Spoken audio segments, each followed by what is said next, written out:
Hello friend, welcome to knowledge IQ Abhishek. मैं अभिषेक आपका स्वागत करता हूं आपके अपने चैनल नॉलेज आईक्यू अभिषेक में। और फ्रेंड, जैसे कि वीडियो के थंबनेल से आप सबको पता ही लग गया होगा कि ये हमारा वीडियो 3 है कंप्यूटर के कुछ इंपॉर्टेंट क्वेश्चंस के साथ, जिसमें मैं 50 क्वेश्चन आपके साथ डिस्कस करूंगा।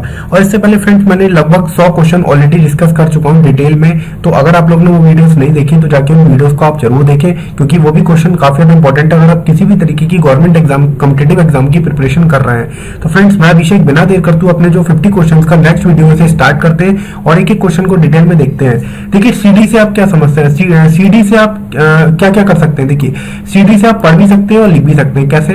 देखिए, सीडी से आप कैसे कर सकते हैं। देखिए, सीडी में आप पढ़ने के मतलब अगर सीडी को प्ले कर सकते हैं तो हम उससे क्या कर सकते हैं, रीड कर सकते हैं। और राइट मतलब जैसे कि आपने देखा होगा कि कंप्यूटर के अंदर आपका वो आता है नैरो, एक सॉफ्टवेयर होता है नैरो, जिसके थ्रू हम क्या करते हैं, सीडी के ऊपर कोई भी डाटा भरना होता है उसमें हम लिख देते हैं। मान लीजिए जैसे आपके पास कोई वीडियो है, उस वीडियो को आपको सीडी में डालना है, तो आप क्या करेंगे, उस सीडी को, उसमें जो ब्लैंक सीडी है उसको आप सीडी प्लेयर में मतलब उसमें डालेंगे, जो भी आपका कह सकते हैं राइटर होगा। और उसके बाद उसमें क्या होगा, नैरो सॉफ्टवेयर के थ्रू हम क्या करेंगे, सीडी को राइट कर देंगे। तो सीडी दोनों ही काम कर सकती है, पढ़ भी सकते हैं और लिख भी सकते हैं। नेक्स्ट क्वेश्चन देखते हैं। लेकिन में कौन सा ऑप्टिकल डिस्क का उदाहरण है। देखिए, ऑप्टिकल डिस्क कौन सी डिस्क होती है, जैसे सीडी। ठीक है, तो देखिए डिजिटल डीवीडी, आपका एक डीवीडी कह लें, डिजिटल वर्सेटाइल डिस्क, या फिर सीडी, दोनों ही एक ऑप्टिकल डिस्क है। ठीक है, तो दोनों ही हमारा ऑप्टिकल डिस्क है। और डीवीडी की फुल फॉर्म काफी ज्यादा पेपर में पूछी जाती है, तो आपको ये भी चीज याद रखनी है, डिजिटल वर्सेटाइल डिस्क।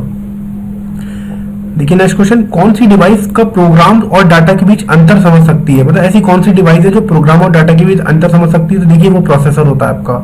प्रोसेसर ही आपका क्या करता है, डाटा को प्रोसेस करके इंफॉर्मेशन में चेंज करता है। तो प्रोग्राम और अंतर के बीच में कौन समझेगा आपका, ये आपका आएगा माइक्रो प्रोसेसर। आप लोग को पता होगा, आपका लैपटॉप होता है, कंप्यूटर होता है, उसके अंदर प्रोसेसर होता है। आपके यहाँ तक कि आपके मोबाइल में भी काफी सारे प्रोसेसर आने लगे हैं। जैसे आपने सुना होगा, आजकल ज्यादातर बहुत लोग स्नैपड्रैगन को यूज करना चाहते हैं। जो आपका स्नैपड्रैगन होता है आपका काफी सारे फोन्स में आता है। इसी तरीके से आपका और भी काफी सारे सॉफ्टवेयर होते हैं, जो कि जैसे मीडियाटेक काफी मतलब फेमस मोबाइल सॉफ्टवेयर। इसी तरीके माइक्रो प्रोसेसर में आपका जैसे कि इंटेल का माइक्रो प्रोसेसर वगैरह होते हैं। तो ये आपके काफी सारे प्रोसेसर होते हैं।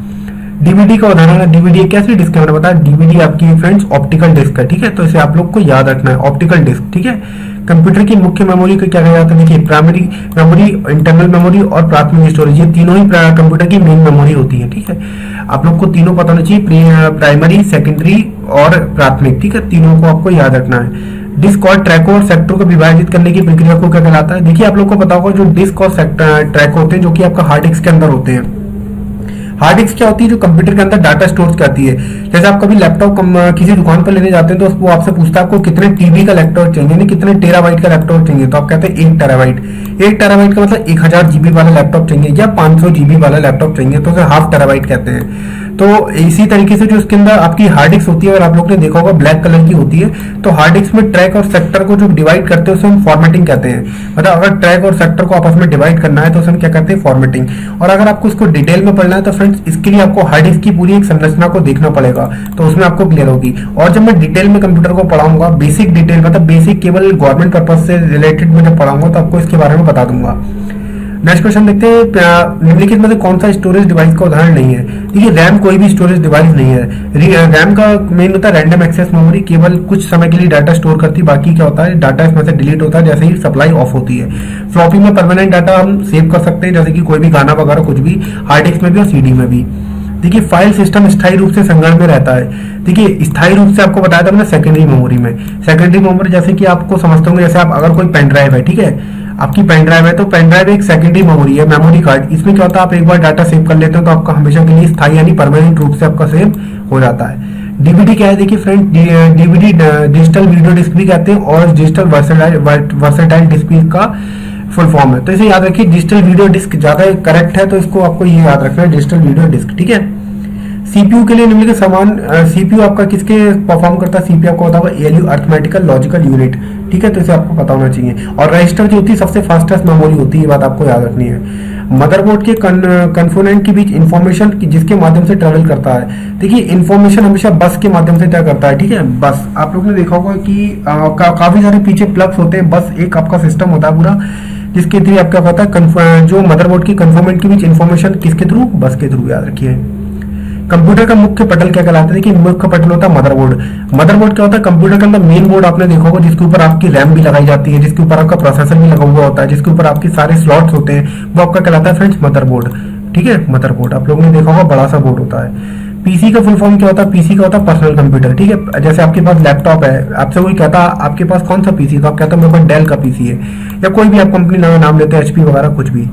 देखिए नेक्स्ट क्वेश्चन, एसेसरीज जिस स्थान पर सिस्टम यूनिट से जुड़े होते हैं उसे क्या कहते हैं? देखिए एसेसरीज सिस्टम यूनिट से वहां पर जुड़ते हैं जहां पर पोर्ट होते हैं। एसेसरी सिस्टम जैसे पोर्ट आपने देखा होगा, आप लोग को अगर पेन ड्राइव लगानी है तो पेन ड्राइव के लिए आपके पास एक यूएसबी पोर्ट होता है, देखा यूएसबी पोर्ट, उस पर लिखा होता है यूएसबी पोर्ट। तो वही होता है कि आपको एसेसरीज मतलब कुछ भी अलग से जैसे चीज जोड़नी है तो उसके लिए आपको यूएसबी पोर्ट की जरूरत पड़ेगी। ठीक है, तो वहां से आपका जुड़ जाता है। नेक्स्ट क्वेश्चन देखिए, कंप्यूटर में आईबीएम का फुल फॉर्म क्या था? आईबीएम एक आपको पता होगा अमेरिकन कंपनी है। आईबीएम मतलब इंटरनेशनल बिजनेस मशीन, और आईबीएम एक कंपनी है, और इसी आईबीएम का जो अभी भारत के अंदर दुनिया के अंदर सबसे अच्छा कंप्यूटर, सबसे सुपर कंप्यूटर फास्टेस्ट है, उसका नाम है समिट। ये याद रखिए, समिट। ठीक है, ये सबसे फास्टेस्ट कंप्यूटर है, पूरी दुनिया का सुपर कंप्यूटर है, इससे ज्यादा फास्ट कोई भी नहीं है। और भारत का अगर आपसे पूछता है तो प्रत्युष है, याद रखिए प्रत्युष। ठीक है, विशेष प्रकार के संगीत उपकरणों को साउंड कार्डो से कौन सा पोर्ट कहलाता है? देखिए साउंड कार्डो के लिए जो पोर्ट होता है वो उसका मिडी, इसे कहते हैं साउंड के लिए जो यूज करा जाता है MIDI। ठीक है, आप लोग देख सकते हैं लैपटॉप वगैरह में लिखा हुआ भी होता है MIDI पोर्ट। ठीक है, बस पोर्ट, यूएसबी पोर्ट, काफी सारे पोर्ट्स होते हैं जो कि जिसमें हम इंसर्ट करते हैं कोई भी चीज। देखिए संपूर्ण कंप्यूटर प्रणाली के लिए किस संप्रेषण नियंत्रण करता है? संपूर्ण कंप्यूटर प्रणाली के लिए किस नियंत्रण करता है? तो याद रखिए मदरबोर्ड। ठीक है, तो इसका करेक्ट आंसर हो जाएगा फ्रेंड्स आपका मदरबोर्ड। पूरा मदरबोर्ड ही होता है जिसमें सब कुछ फिट रहता है। डिस्क को पढ़ने के लिए प्रयोग की जाने वाली हार्डवेयर कौन सा है? डिस्क ड्राइव, ये तो पता ही होगा आप लोग को। ड्राइव मतलब आपने देखा होगा डिस्क ड्राइव होती है जिसके अंदर आपकी डिस्क डाली जाती है, उसे आप पढ़ सकते हैं कंप्यूटर पे, तभी तो दिखेगी वो। इलेक्ट्रॉनिक कंपोनेंट थिन प्लेट और बोर्ड कहलाते हैं। देखिए सर्किट बोर्ड, इलेक्ट्रॉनिक में भी सर्किट बोर्ड यूज कर जाते हैं ना, जैसे कि आपका घरों में सर्किट बोर्ड, तो इसी तरीके से इलेक्ट्रॉनिक कंपोनेंट जैसे आपको पीसी लगानी है या फिर आपको कोई भी इसमें स्विच लगाना है तो उसके लिए जो बोर्ड होते हैं उसे हम सर्किट बोर्ड भी कहते हैं। ठीक है, प्रिंटेड सर्किट बोर्ड भी कहते हैं, इसे पीसीबी प्लेट भी कहते हैं, पीसीबी, याद रखिए PCB plate, printed circuit board. Next question है, एक्सपेंशन कार्ड किसमें इंसर्ट की जाते हैं? देखिए एक्सपेंशन कार्ड आपके स्लॉट में करे जाते हैं। ठीक है, स्लॉट, एक स्लॉट बना हुआ होता है, आपने देखा होगा पतला सा स्लॉट होता है लैपटॉप में इस तरीके से, जिसमें आपको इस तरीके से इंसर्ट कर देते हैं इस कार्ड को। कंप्यूटर की घड़ी की स्पीड गणना किसमें? बिट में, याद रखिए।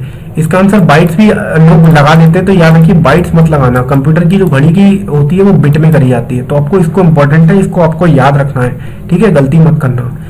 मदरबोर्ड में क्या कहलाता है जो मदरबोर्ड को सीपीयू से जोड़ता है? देखिए सिस्टम बस। आपने देखा होगा बहुत सारे वायर होते हैं मदरबोर्ड से जो निकलते हैं, उसको फिर हम सीपीयू से कनेक्ट कर देते हैं, तो उससे क्या होता है पूरा सिस्टम बन जाता है, जिसे हम कहते हैं सीपीयू यूनिट, जैसे कहते हैं सी कंट्रोल यूनिट कहलाती है, आपकी पूरी यूनिट बन जाती है, जिसमें आपका मदरबोर्ड वगैरह, हार्ड डिस्क वगैरह सारी चीजें आपस में क्या होती है, कंप्यूटर के अंदर जुड़ जाती है, सारी चीजें एक साथ हो जाती है। देखिए किसका उपयोग करते हुए पहला कंप्यूटर प्रोग्राम किए गए? देखिए सबसे पहले हमारे जो लैंग्वेज बनी थी उसे हम कहते थे मशीन लैंग्वेज, ML। ठीक है, मशीन लैंग्वेज, और मशीन लैंग्वेज का दूसरा नाम कहलाता है ऑब्जेक्ट लैंग्वेज। ठीक है, वो ऑब्जेक्ट कोड भी कहते हैं और ये भी कहते हैं। तो याद रखिए मशीन लैंग्वेज कह लीजिए चाहे ऑब्जेक्ट कोड कह लीजिए, दोनों ही चीजें एक एक करके पूछा जाता है कि मशीन लैंग्वेज का दूसरा नाम क्या है, तो उसका नाम दूसरा होता है ऑब्जेक्ट कोड। ठीक है, तो इस चीज को आपको याद रखना है। किसने बेसिक कंप्यूटर भाषा का विकास किया था? देखिए जॉर्ज जी कैमी, ये इंपॉर्टेंट क्वेश्चन है। किसने बेसिक लैंग्वेज का आविष्कार किया? उसका नाम है जॉर्ज जी कैमी, तो इसे आपको याद करना पड़ेगा। बेसिक कंप्यूटर का भाषा का विकास कब हुआ था? 1964 में। ठीक है, 1964 में। चाइना के युद्ध के 2 साल बाद ये आविष्कार हुआ था। 1962 में चाइना से युद्ध हुआ था, उसके बाद 2 साल बाद। किस प्रोग्राम को चित्र के रूप में प्रदर्शन क्या कहलाता है? देखिए फ्लो चार्ट। जैसे आप फ्लो चार्ट आपने अपने बनतों को भी देखा होगा, मान लीजिए ऐसे करके ये यहाँ कह रहा है कि इतनी साइकिल बन रही है, पहले 10 फिर 20 इस तरीके से बढ़ता जा रहा है। इस तरीके से यहाँ पे टाइम दे रखा है कि 1 दिन 2 दिन 3 दिन, तो आप देखोगे कि एक दिन में साइकिल कितनी आई, तो यहाँ से 10 साइकिल इस तरीके से, फिर आपने ऐसे बढ़ा दिया, यानी अगले एक दिन से कम ही समय में साइकिल कितनी हुई, 50 हो गई। तो इस तरीके से एक चार्ट बनता है जिसे हम कहते हैं फ्लो चार्ट, आप बना सकते हैं। नेक्स्ट क्वेश्चन देखते हैं, निम्नलिखित में कौन सा वैज्ञानिक कंप्यूटर भाषा है? तो देखिए फोर्ट्रेन, इसकी फुल फॉर्म होती है फॉर्मूला ट्रांसलेशन। याद रखिए दिस इज वेरी इंपॉर्टेंट, और याद रखिए दुनिया की पहली भाषा है ये। Fortran is the first scientific language, इसे भी याद रखना, फर्स्ट लैंग्वेज है ये। अगर आपसे पूछता है कि कौन सी पहली भाषा है, अब तो आप लोग को पता होगा और भी बहुत सारी लैंग्वेज आ गई, जैसे आपने सुना होगा C++, नहीं सुना है तो जावा सुना होगा आपने, जावा भी एक लैंग्वेज है, ये सब लेटेस्ट लैंग्वेज है। लेकिन कोबोल, बेसिक, पास्कल ये सब पुरानी लैंग्वेज है और सबसे पुरानी आपकी फोर्ट्रेन, ठीक है। तो इसे आपको बहुत अच्छे से याद रखना है, इसकी फुल फॉर्म याद रखनी है, फॉर्मूला ट्रांसलेशन, ठीक है। फॉर्मूला ट्रांसलेशन इसकी क्या है, डेफिनेशन है। अब देखिए कंप्यूटर भाषा कोबोल किसके लिए उपयोगी है। देखिए कोबोल का मतलब होता है कॉमनली बिजनेस ओरिएंटेड लैंग्वेज कहते हैं इसे। कोबोल की फुल फॉर्म होती है कॉमनली बिजनेस ओरिएंटेड लैंग्वेज, यानी बिजनेस से रिलेटेड यानी व्यावसायिक कार्य से रिलेटेड लैंग्वेज कहलाती है, इसीलिए इसे कहते हैं। इन सब लैंग्वेज की फ्रेंड्स आपको क्या नाम है, एक तरीके से कह सकते हैं फुल फॉर्म जरूर याद होनी चाहिए, क्योंकि फुल फॉर्म इसके पेपर में काफी ज्यादा पूछी जाती है। देखिए आपका आगे वाणिज्यिक मतलब होता है बिजनेस, ठीक है। तो बिजनेस के लिए यूज करते हैं कोबोल, यानी कॉमनली बिजनेस ओरिएंटेड लैंग्वेज इसकी फुल फॉर्म है। फोर्ट्रेन पहली लैंग्वेज है, इसका नाम है फॉर्मूला ट्रांसलेशन, ठीक है। इसको आपको याद रखना है। अंग्रेजी भाषा के समान उच्च स्तरीय कंप्यूटर भाषा कहलाती कोबोल। कोबोल एक हाई लेवल लैंग्वेज भी कहलाती है, इसे भी याद रखिए कॉमनली। और C++ भी आपकी एक हाई लेवल लैंग्वेज ही है। कंप्यूटर भाषा जावा के आविष्कार देखिए Sun Microsoft, this is very very important. Java किसने कही थी, सन माइक्रोसॉफ्ट, ठीक है, Microsoft. This is very very important, एक कंपनी है ये। माइक्रोसॉफ्ट तो आप लोगों ने सुना ही होगा, लेकिन ये माइक्रोसॉफ्ट वो माइक्रोसॉफ्ट नहीं, सन माइक्रोसॉफ्ट एक अलग कंपनी है, ठीक है, इसे याद रखिए। तो जावा के आप कंफ्यूज मत होना, माइक्रोसॉफ्ट आंसर लगा के आ जाओ, वो गलत हो जाएगा आपका। सन माइक्रोसॉफ्ट पूरी कंपनी का नाम है, सारे कंप्यूटर में लागू होती है। देखिए सारे कंप्यूटर के अंदर मशीन लैंग्वेज तो होती है। मशीन लैंग्वेज मेन सबसे स्टार्टिंग और बेसिक लैंग्वेज होती है, जो कि सारे कंप्यूटर के अंदर होती है। इंटरनेट पर प्रयुक्त लैंग्वेज हमारी इस समय कौन सी लैंग्वेज यूज हो रही है इंटरनेट पर, जावा, ठीक है। आप लोग को पता ही होगा आजकल जावा यूज हो रही है, आप लोग देखते हुए नेट चलाते होंगे तो आप इसमें कोई दिक्कत नहीं आएगी। देखिए यूनिक्स नामक ऑपरेटिंग सिस्टम विच से प्रयुक्त की जाती है। देखिए कई सारे ऑपरेटिंग सिस्टम कंप्यूटर के अंदर होते हैं। अब आप लोग को कुछ को ये पता ही नहीं होगा ऑपरेटिंग सिस्टम क्या होते हैं, देखिए बताता हूँ। जैसे आपके मोबाइल के अंदर होता है एंड्रॉइड, तो एंड्रॉइड ये मोबाइल के अंदर एक ऑपरेटिंग सिस्टम है। इसी तरीके से आपने कुछ नोकिया के फोन देखोगे जिसमें आपकी विंडोज पढ़ के आती थी, तो वो एक ऑपरेटिंग सिस्टम है। इसी तरीके से कंप्यूटर के अंदर भी काफी सारे ऑपरेटिंग सिस्टम आते हैं। जैसे आपने सुना होगा माइक्रोसॉफ्ट का जो आपकी विंडो आती है, जैसे विंडो XP, विंडोज 10, विंडो 8, तो ये एक आपका ऑपरेटिंग सिस्टम है। इसी तरीके से यूनिक्स आता है जो भी एक ऑपरेटिंग सिस्टम है। काफी सारे ऑपरेटिंग सिस्टम आते हैं, ठीक है। तो इसी तरीके का एक आपका ऑपरेटिंग सिस्टम है जिसका नाम यूनिक्स है, ठीक है। तो यूनिक्स ऑपरेटिंग सिस्टम विशेष रूप से प्रयोग में लाई जाती है। तो याद रखिए वेब सर्वर्स के लिए, जब भी ये वेब सर्वर्स मतलब होता है जैसे कि जो लोग कंप्यूटर वगैरह पे सर्विंग वगैरह का काम करते हैं, उनके लिए जो फ्रेंड्स आपकी यूनिक्स नामक ऑपरेटिंग सिस्टम है, इसका काफी ज्यादा यूज किया जाता है, ठीक है। तो इस चीज को आपको याद रखना है कि इस प्रोग्रामिंग लैंग्वेज को ट्रांसलेटर की जरूरत नहीं होती। देखिए मशीन लैंग्वेज सबसे सरल लैंग्वेज होती है, तो इसलिए इसके किसी भी तरीके की ट्रांसलेटर की जरूरत नहीं होती है, कोई भी ट्रांसलेशन नहीं करता है, ठीक है। तो ये तो बहुत बेसिक क्वेश्चन है। निम्न तो कौन सा मशीन इंपीडेंस प्रोग्राम है, ठीक है, मशीन इंडिपेंडेंट प्रोग्राम है। तो देखिए हाई लेवल लैंग्वेज में कोई भी इंडिपेंडेंसी नहीं होती, खुद की अपनी लैंग्वेज होती है, इससे इस पे कोई मशीन से डिपेंड नहीं करता इस पे, ठीक है, इंडिपेंडेंट होता है, कोई डिपेंड नहीं करता। देखिए गलती एक एल्गोरिथम है, ठीक है, जिसे गलत परिणाम निकलते हैं तो उसे क्या कहते हैं, देखिए एरर हो जाता है। आपने सुना लॉजिकल एरर आपके लिख के आता है, लॉजिकल एरर हो गया, ठीक है। अगर कोई गलती हो जाती है तो वहां पे एक एरर होता है लॉजिकल एरर, ठीक है, ये चीज आपको याद रखना है। मशीन लैंग्वेज क्या प्रयोग करती है, देखिए मशीन लैंग्वेज हमेशा न्यूमेरिक कोड, आपने सुना होगा मशीन लैंग्वेज में कौन सा है, न्यूमेरिक कोड होते हैं, जैसे 0 1 बाइनरी होते हैं, ये सब आपको याद रखना है, न्यूमेरिक कोड्स होते हैं, ठीक है। कंप्यूटर डाटा स्टोर और गणनाएं करने के लिए नंबर सिस्टम का प्रयोग करते हैं। तो कंप्यूटर डाटा स्टोर और गणनाएं करने के लिए नंबर सिस्टम जो होता है आपको पता होगा बाइनरी, 0 और 1, 0 फॉर ऑफ, और ये भी पूछ लेता है पेपर के अंदर, 0 फॉर ऑफ और 1 फॉर ऑन भी कहलाता है, ये भी याद है। 0 ऑफ को कहते हैं, 1 ऑन को कहते हैं। लेकिन मैं तो स्टोरेज का सबसे बड़ा यूनिट कौन सा है तो मैंने बताया टीबी मतलब टेराबाइट मतलब जैसे कि 1 टेराबाइट में 1000 जीबी होते हैं। जो हमारे घर पे लैपटॉप आता है वो तो या तो 500 जीबी का आता है या 1000 जीबी का, यानी जिसे कहते हैं 1 टेराबाइट, ठीक है। आप 250 का भी ले सकते हैं, तो 250 का ज्यादातर SSD आती है जो आजकल बहुत तेज मेमोरी वाली कहलाती है, ठीक है। जो ये होती है ये टीबी में, इसमें आपका हार्ड डिस्क होती है कि आपके कंप्यूटर की हार्ड डिस्क मतलब कितनी मेमोरी है, उसमें कितनी हार्ड डिस्क लगी है। लेकिन जो SSD होती है ये आजकल बहुत फेमस चल रही है क्योंकि इसमें डाटा ट्रांसफर में बहुत कम टाइम लगता है। जैसे कि मान लीजिए अगर आप कोई अपने कंप्यूटर से 100 जीबी का डाटा अपने हार्ड डिस्क में डालते हैं तो उसमें अगर 1 घंटा लगता है, तो इसमें सिर्फ मुश्किल से 5 या 7 मिनट के अंदर वो डाटा ट्रांसफर हो जाएगा जो SSD। ये एप्पल वगैरह में लैपटॉप में भी आपकी SSD आती है ज्यादातर एप्पल के लैपटॉप में। और बाकी अगर आप अदर अपना ऐसा कोई कंप्यूटर पीसी बनवाना चाहें तो भी आप SSD के थ्रू बनवा सकते हैं, कोई ऐसी दिक्कत आपकी नहीं आएगी। नेक्स्ट क्वेश्चन देखते हैं, बिट किसका लघु रूप है। देखिए बिट एक बाइनरी डिजिट है, ये तो आपको पता ही होना चाहिए, इसमें कोई ज्यादा डाउट वाला क्वेश्चन नहीं है। एक बाइट में कितने बिट होते हैं, एक बाइट में 8 बिट होते हैं, ठीक है। तो आप याद रखिए एक बाइट में आपका 8 बिट होते हैं। This is very important question और रिपीटेबल क्वेश्चन है। एक बाइट में 8 bit, this is very very important question, paper में मोस्टली पूछा जाता है। कंप्यूटर मेमोरी की सबसे छोटी इकाई क्या कहलाती है? कंप्यूटर मेमोरी की सबसे छोटी इकाई फ्रेंड्स कहलाती है बिट।